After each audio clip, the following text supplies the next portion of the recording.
Welcome to the Well-Seasoned Librarian Podcast. I'm your host, Dean Jones, and this is Season 7, Episode 13. I was really happy to get to talk to our guest, Kelli Marks, today. She is a self-taught cake decorator turned pastry chef, and she has owned Sweet Love, a brick-and-mortar shop, now operating as a cottage bakery specializing in wedding cakes. Her interest in baking began early under the tutelage of her grandmother, and her love of art and drawing bloomed into a hobby of creating ephemeral art through food. Her desserts have been featured in their local market and weddings in Arkansas Life, Soiree, Arkansas Bride, Nationally and Southern Living, Southern Bride, and Taste of the South. Quite impressive collection there.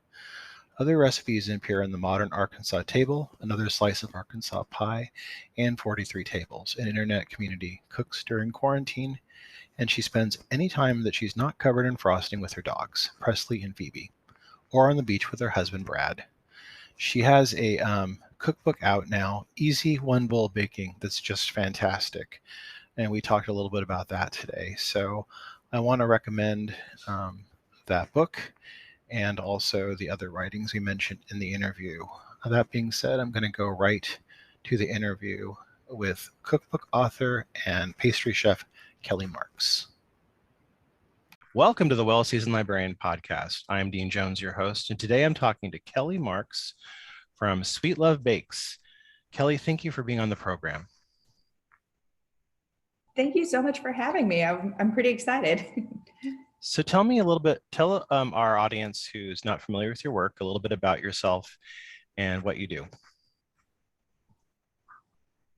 Oh gosh, so I tend to be all over the place, honestly. I have a degree in marketing, advertising, I have an MBA on one side, and then I kind of fell into this love of baking. It started with cake decorating, and it's just kind of evolved into full-on pastry, and I've achieved a lot of things that I never imagined that I could, including publishing my first cookbook last year.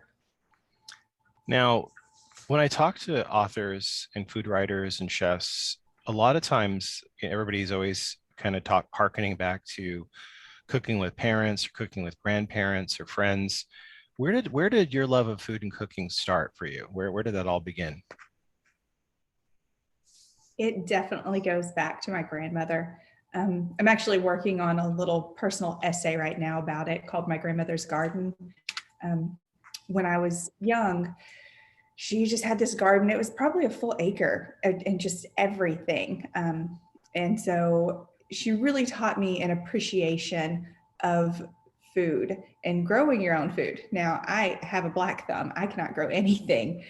So that part of it, she didn't pass down, but the love is there. And she definitely taught me how to make her yeast rolls.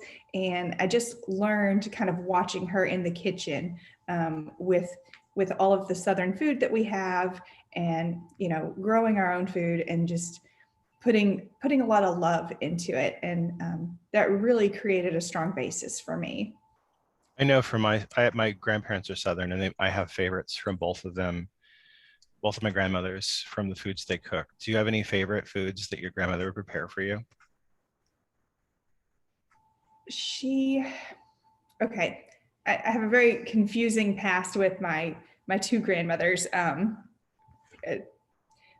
My maternal grandmother, she definitely made yeast rolls, and that was like the big thing at every holiday. Everybody in the family would fight over these yeast rolls. They were always just delicious, these fluffy little pillows of air. And then she also had this pie that she made, and it was a pink lemonade pie. Ooh, that sounds good. And it's so good, you know, and it's definitely, it's so Southern, you know, when you really think about it. I mean, it's a pie that starts with cream cheese and a can of pink lemonade, condensed drink, you know? So when you're taking that and cream cheese and whipped cream and adding that all together, and you get this, you know, luscious, you know, refrigerator pie or freezer pie, if you will. You know, it was just one of those things. And hers is pink, and I love pink. And so it just, I don't know, definitely a memory that I have that's just so strong from my childhood. My other grandmother, we would go over and she would cook these huge breakfast spreads. I mean, just insane. You know, you're talking the bacon and the sausage. Sometimes there's also ham. Of course, there were biscuits. And then she would make what was just, you know, very much a Southern thing here, chocolate gravy. And what kid doesn't love chocolate for breakfast, you know, like the idea that like, yes, let's have chocolate for breakfast. And so when I had a restaurant briefly, I actually did use my grandmother's chocolate gravy recipe on the menu for brunch. Yeah, I've seen so many references to chocolate gravy, and I didn't grow up with it, but my grandparents, like everybody else, would put like preserves or sorghum, like a lot of sorghum out of the jug on biscuits. So that's not so unusual to have chocolate gravy, right? It's pretty makes sense if you look at it in that context, right? Sure. I mean, absolutely. It's definitely in that same vein of, you know, just something sweet to slather on a biscuit. I think the idea of calling it, even though it is appropriate to call it a gravy, I think so many people associate gravy with a savory that it Yeah, just really kind of throws them for a loop, you know? yeah, And so really it's like a chocolate sauce. yeah. Now, we talked about your background and your degrees. You received an advertising degree at UALR, followed by an MBA there as well. Pretty impressive stuff. Your pedigree is all around impressive. You were a content writer at a library. How did this all come about for you? I I have had a lot of really just interesting things throughout my career. I kind of look at my career as almost improv. I just yes um, and I really wanted to go into advertising.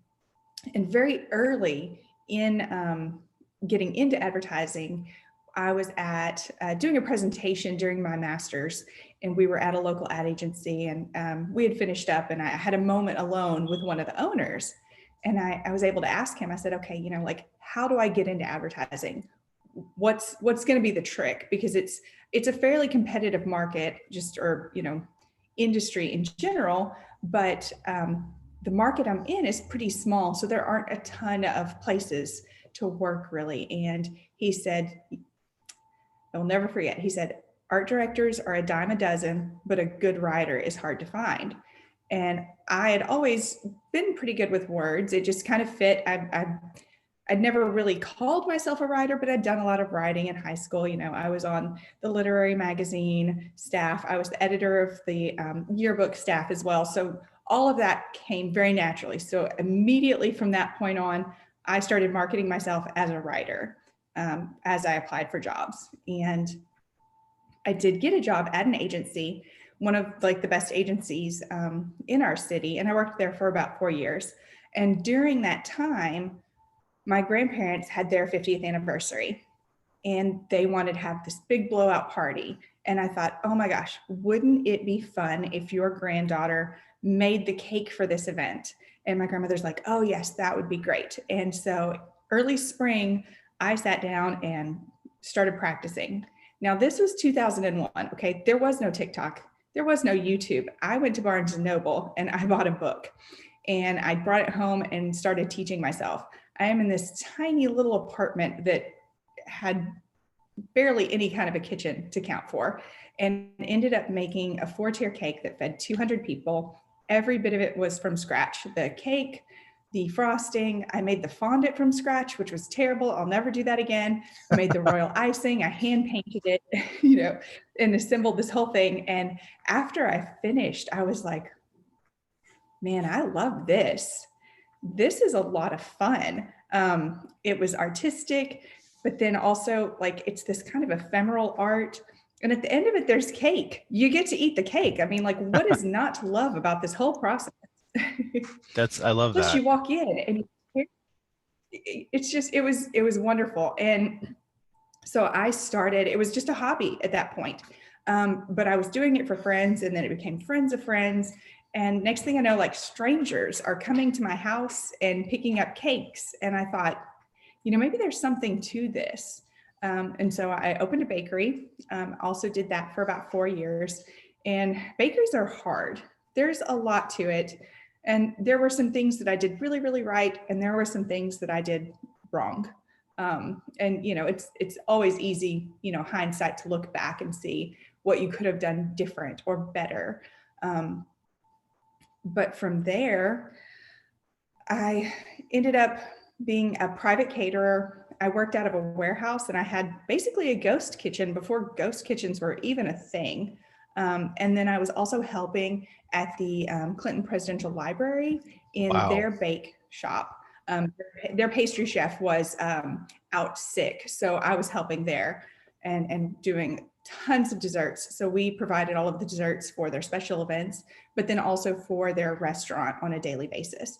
So I learned a lot there, and that was just a really cool experience all around. I mean, how many people can say that they have picked blueberries off the roof of the Clinton Library after walking through Bill Clinton's private quarters upstairs? What was it like that first uh, year? Go ahead. oh, no, go ahead. Go ahead. What was it like that first year? Because it was starting a bakery in general is undiscovered country, I think, for a lot of people. And then doing a specialty one where you're working largely with wedding cakes, it must have been kind of precarious. How did you feel that first year? Was there any difference between the first year and the second year? I was very tired. I was so tired.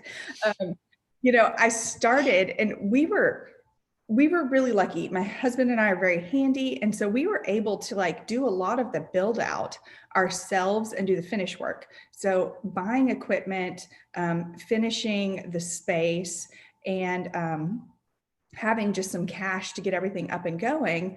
Like total, I was into this for only $30,000, which is like nothing when you think about starting a business. So I started very, very lean, and we were able to basically, we were in the black within that first year.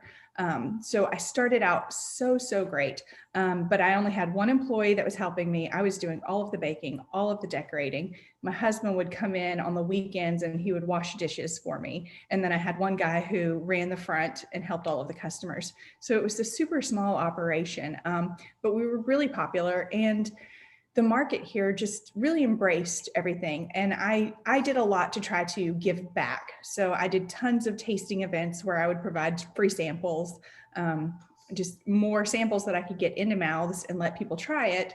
Then people liked it and they came back and shopped from me. And it provided a lot of goodwill in the community to be a part of these events that were fundraisers. But then I kind of started to get my feet under me. I was able to hire more staff and I should have been able to take the opportunity to do less, but instead I pushed us all harder and I did more. And every year we had a double-digit year-over-year growth for 4 years. So there was a lot that I did right. But again, in the very beginning, I wasn't priced well. I had all of my product priced too low. And by the time I finally realized it, it was really hard to bring those prices up without just like shocking everybody with such a drastic change. I can think of Yeah, so many logistical issues with having a wedding cake bakery. But the one that always gets me curious is I always wonder, how do you guys transport them? How does that work? So very early in my career, I was much more of a risk taker and a daredevil. And I would assemble these, 5 and 6 tier cakes and just throw them in the back of my car and drive. I even had just go. I liked to put my cakes, and I still do, directly on the cake stands or the cake plateaus that they're on visually. So I would build the cake directly on them. Well, then, some of these plateaus are like little, pedestals. So we built this box so that the pedestal could sit down inside of it, so that it's not sitting on like a little 2-inch thing in the back of my car. And we would just drive, and I had a couple small mishaps here and there, and I was able to fix them. But after a while, something happened and I stopped being so brave. I think I felt that the risk was just, it was a little high. And so I've started now, how I do it is I assemble my cakes on site. I won't stack more than 2 tiers in the back of my car. So I'll drive it with 1 or 2 tiers assembled and just put it together on site. And I actually, last month, I put a video on TikTok, and it's me showing, because I've been talking a whole lot about wedding cakes, and I found kind of a little bit of a niche there for people who kind of want to move into wedding cakes but don't have the experience or the knowledge. And so I'm just telling them how I do things. Now, whether or not it's not the end all be all, it's just, this is the way I do it and it works for me. And so that video has over 3 million views now of me assembling a wedding cake. What is the most unusual wedding cake you've ever made?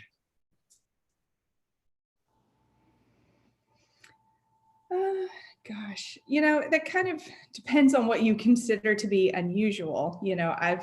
I've done one that was a really geeky wedding cake. The cake itself was completely vegan, and it had like, what is it, Cthulhu, with these little tentacles kind of wrapping up around it. My favorite. It was, I mean, it was very fun, and they loved it. It was great for them. And then, I've done like a 9-tier wedding cake that required a pretty good sized ladder to get the top tiers on. And it took 2 vehicles for us to get all of the cake there, 2 hours away from where I was. So like I've done some really, really huge ones. And then, the majority of them are pretty standard when you think about like in the realm of wedding cakes. Just a lot of floral, greenery, just a very pretty white cake. Sometimes, they're a little more colorful. I did have one that was a really fun cake. It was white that ombre'd to black. And the entire cake was a flavor that I had offered at the bakery called pancake breakfast. Oh, nice. So the cake itself was maple with bacon, and the frosting was maple, and you could walk by and just like smell the cake. Everything smelled like pancakes. Nice. So that one was probably the most unique flavor combo. Are there any trends in wedding cakes? We see them in films and movies, and I think they're probably all made of plaster or something. But when we go to weddings, it's a whole different ball game. Are there any like trends or conventions in wedding cakes that are going on right now? Gosh. I know for a long time champagne flavor was like a big thing. Yes. Yeah. Really, I feel like at this particular moment here in my market, we're just kind of going back to some very classic white cakes. There were some times when things got a little more kind of funky with the decorations and just a little more out there, which I find fun. It's nice to be able to do something that's different and kind of explore new techniques and create something that visually is very different. But I'm finding right now that I'm getting a lot of very traditional cakes. But because of COVID, you mentioned plaster cakes in movies. Because of COVID here in Arkansas, when they finally said, okay, you guys can start having events again. And there was a point where you could have events where you can have up to 50 people invited. And the health department said, here's the deal when it comes to food, like they couldn't have open buffets. And the cake, there were a couple of options that you could choose from on how your cake could be displayed. So if you wanted your traditional cake, you wanted it to be real, you either had to have like a rope partition that stood back so that nobody was more than 8 feet. Like they couldn't be very close to the cake. The cake could be there and you could see it, but you couldn't get within 8 feet of it to like breathe on it. Or if you wanted people to be able to get a little closer, you could put up like acrylic panels around the cake. Or the third option was you could have a dummy cake. So you'd have this cake that like you're saying, it was basically a movie prop that is completely fake that people could look at and they could ooh and ah over, but really all the cake that the guests would actually eat was kept in the kitchen in the back, and it was a sheet cake, and it got served from the kitchen and then brought directly to the person so that the number of people breathing on your food was, reduced. So because of that, a lot of people are more familiar now with dummy cakes, and I'm getting a lot more orders for those now.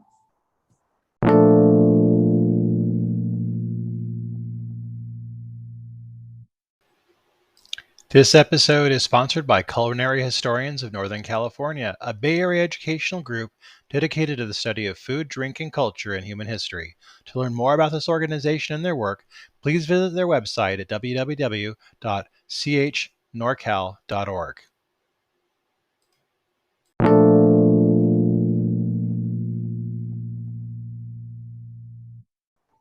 Now, this all sounds very, kind of complicated and kind of nerve-wracking at times, I'm sure. So this is a kind of a 180 degree kind of direction from your cookbook, Easy One Bowl Baking. How did you get the idea for Easy One Bowl Baking? So the honest answer is I was approached by a publisher to write the book, and it was their idea. So wasn't my idea, but I loved it, and I really embraced it because honestly, you have to start somewhere. Not everybody jumps into the deep end like I did with, a 200 serving cake. Usually you start a little bit smaller. And I teach classes at the local culinary school as well. And I had a class a couple of months ago, and we were making cinnamon rolls, and one of the options was to make this like orange iced roll. And so I was like, okay, here are your oranges, go ahead and zest these. And I walked off to go do something, and then I came back to check on somebody, and she had zested the orange. She had zested right through the pith. She had zested through like half of the orange, and I was like, no.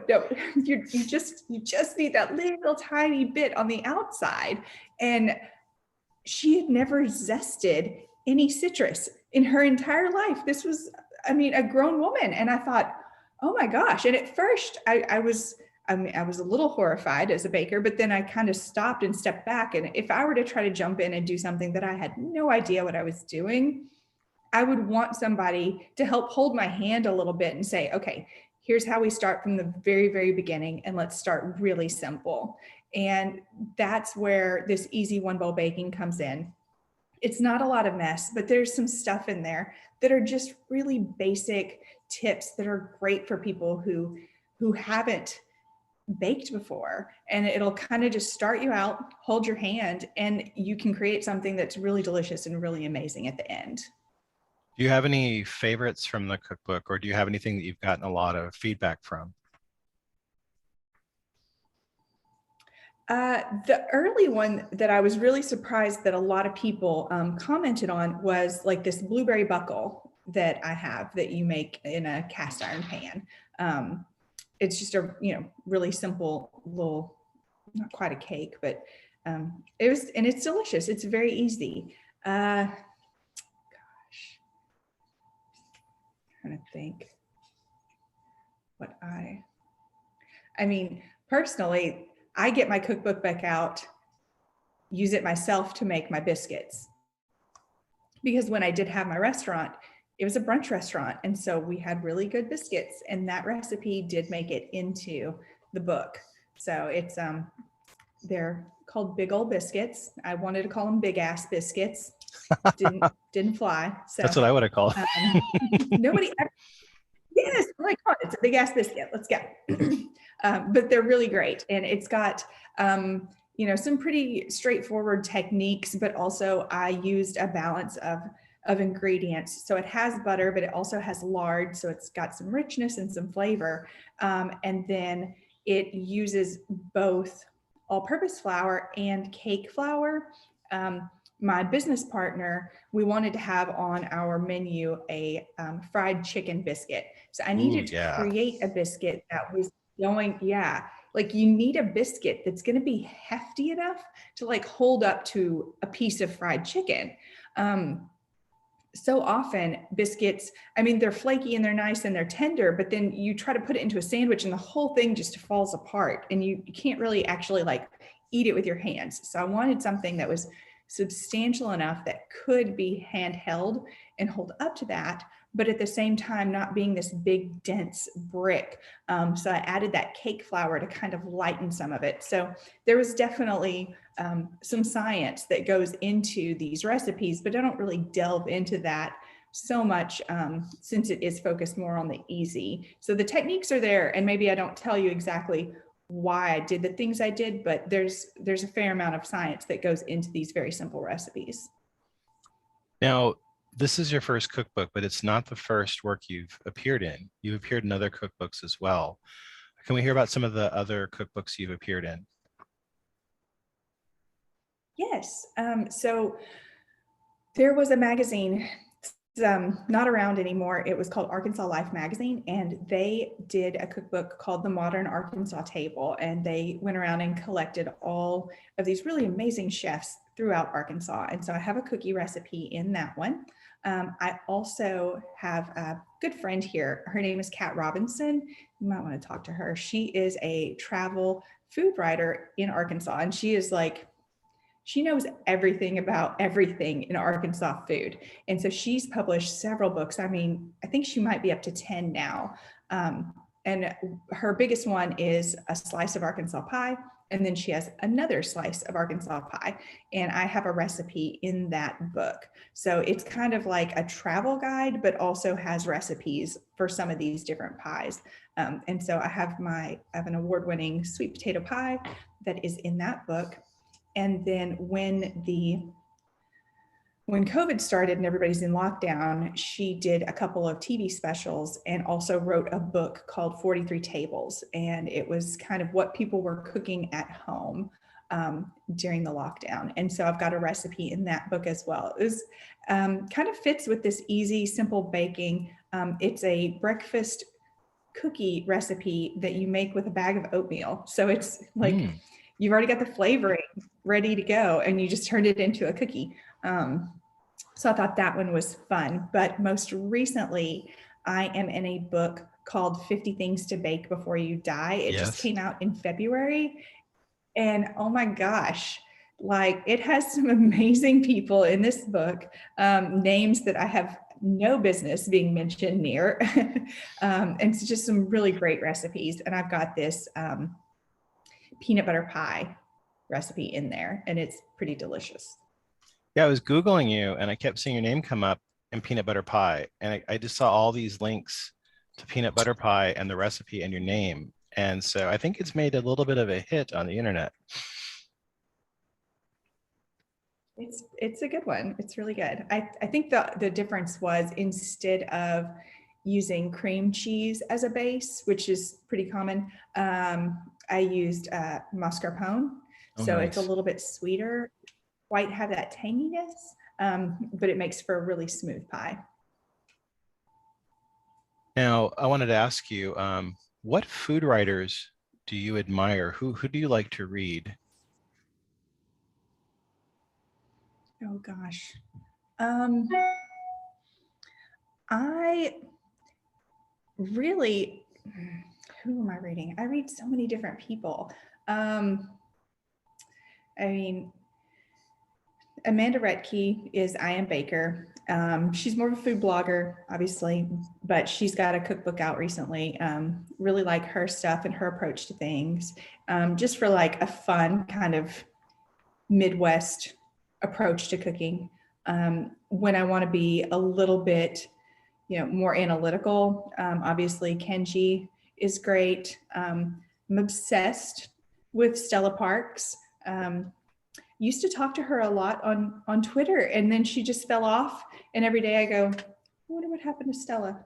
It makes me sad that she's not out and interacting with people, because she is just a wealth of knowledge.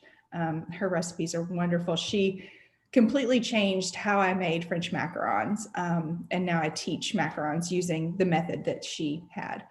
So she's been a very influential person in my path to like a culinary education. Well, I always like to ask my guests what are some of their most favorite food memories from their life, to kind of paint a picture of some of the things that really were memorable for you. Gosh.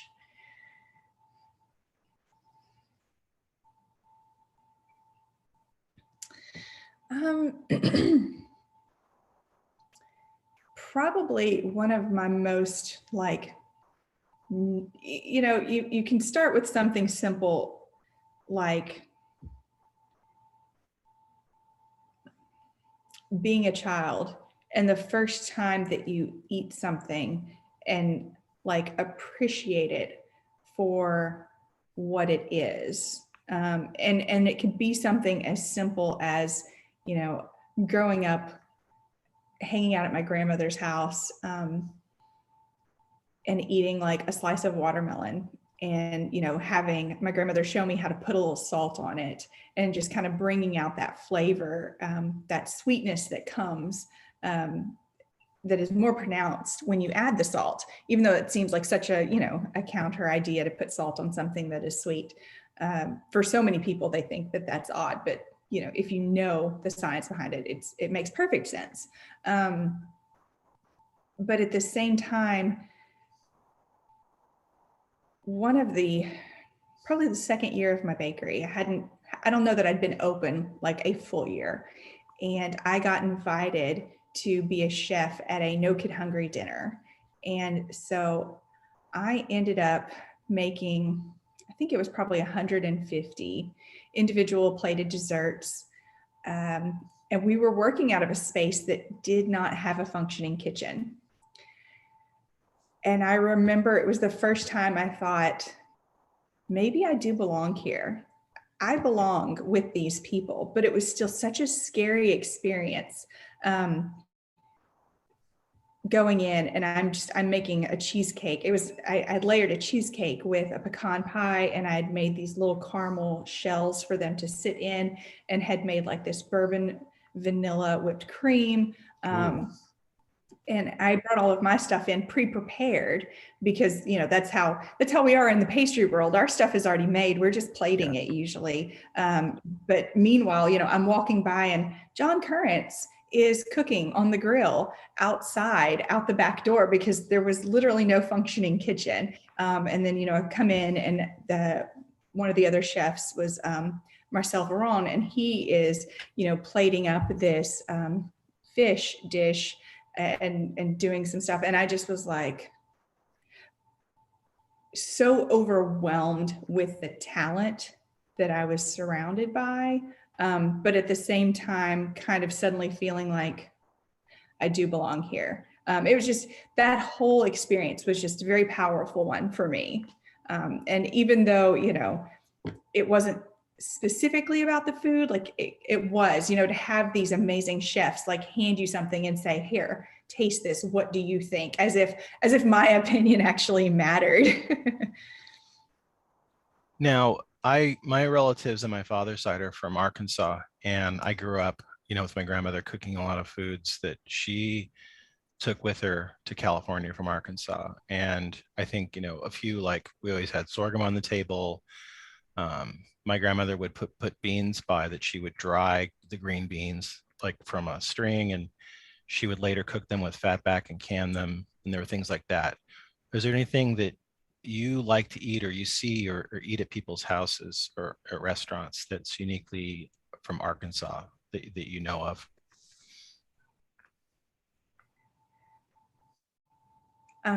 So yesterday was Father's Day, and I went to my father's house, and he's got a garden as well. And I was hoping that I would in fact leave with a giant pile of tomatoes, and I did.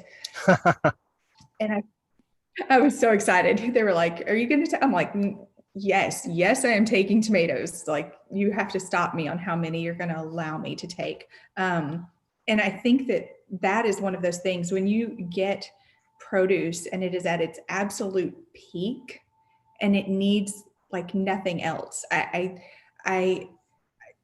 don't know if everywhere else people do stuff like this, but just having sliced tomatoes on your plate with just a little bit of fresh salt and pepper, like that's it. That's the side dish. And Yeah.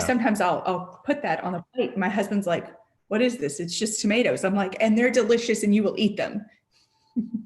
My dad used to crumble. So that's probably. My dad used to crumble cornbread in a glass and put buttermilk on it. Eat it with spring onions for dessert. Did any know anybody who did that? Is that just uniquely my father? I have heard a lot of people did that. That wasn't as much a thing in my house. But yeah, it was, I'm familiar with the tradition.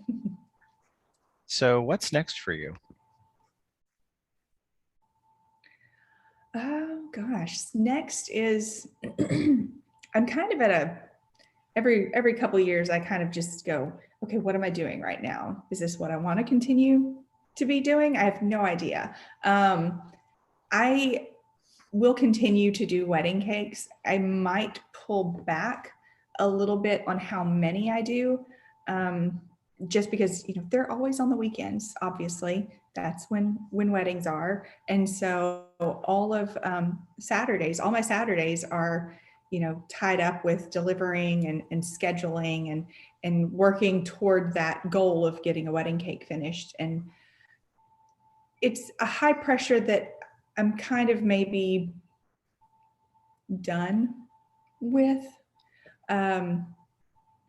I've been doing some more teaching at the at Plasky Tech Culinary, and I'm really enjoying just this educational aspect. It's fulfilling in a really interesting way. When you sit down and start trying to teach people, you suddenly become even more aware of how much you actually know. And selfishly, it's a very gratifying thing to realize, oh my gosh, I know so much more about this than I thought I did. Like I thought, oh, I know some stuff. But then when you start teaching it and passing that knowledge on, it's really gratifying. And so I would like to turn more toward that aspect of things, which is how I'm using my TikTok account right now, is more as an educational tool. And I do have plans. I would like to write, it seems ridiculous. I have plans for 5 cookbooks. The first one being all of the things that I sold at my bakery. So everybody who used to come to the shop, all those things that they loved that they can't get anymore. I want to be able to provide those recipes so that they can get a taste of what they used to get. And then I've got some more. I've been very fascinated with vegan baking and just trying to take some of those different products out of the equation and just seeing if I can still create these delicious products without using as much of the animal product, which is a challenge because so much of baking is really reliant on like butter and cream and all of that. Yeah, I mean, I think the core foundation books that you read basically are very dairy, egg based, and I think it would be a challenge. I think. Do you experience some challenges? Have you had that in your baking where you've kind of had to like test drive things and see how they work? Yes, absolutely. When I had my shop, I had a client. They were Indian and they didn't want any egg products. The rest of the dairy was okay, but we couldn't have any egg product in their cakes. And eggs are really important for the structure of Yeah. cakes. And so kind of removing that, I could still bake a cake that was pretty tasty, but the whole thing would crumble. Yeah. So then you have to start looking into different alternatives like aquafaba and chia, and just seeing what can you put into a cake that's going to be a binder, that's not going to add an unusual flavor, but take the place of what that egg does structurally for your cake. And so that one was always kind of interesting. And there came a time where I kind of had to start telling him I couldn't help him anymore because we were so busy that I didn't have the time to dedicate to a really special cake product. Do you have a favorite of the wedding cakes you've made? I know it's probably an unfair question, but Do you have one that really stands out for you? Aside from the Cthulhu cake.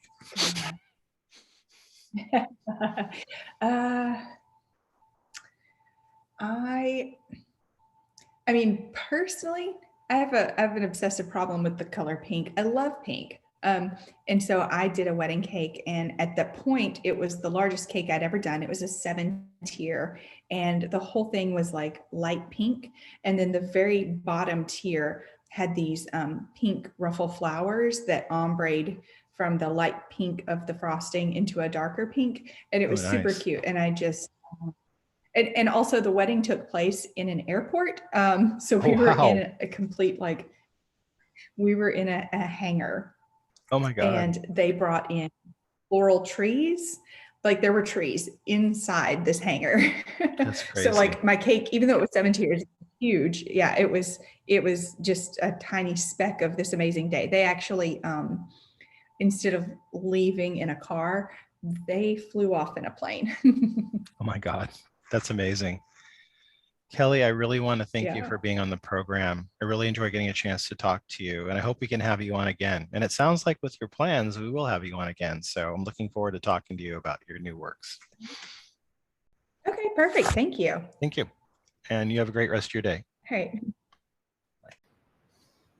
That was my conversation with author Kelli Marks. She has her book out, Easy One Bowl Baking, and we have a link to that on the bio. I want to invite people that like the podcast to share it with people on social media. You can even use our tag @WellLibrarian. We have a little link. You can follow our newsletter and get updates weekly about new podcasts coming out. And if you follow our podcast and enjoy it, you can always buy me a coffee or a pint with the link on the bio as well. Our podcast theme song, Talk About Love, is sung by the band Kitty Cat Fan Club.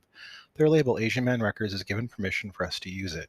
You can check out Kitty Cat Fan Club and other bands by going to the Asian Man Records website, maybe buy a couple of albums, some hoodies, bumper stickers, and more. Hope you all have a really great week and get to cook up some great stuff. I'll be here on Friday with another guest. Tune in then for more talk, and keep on cooking. I've been getting better than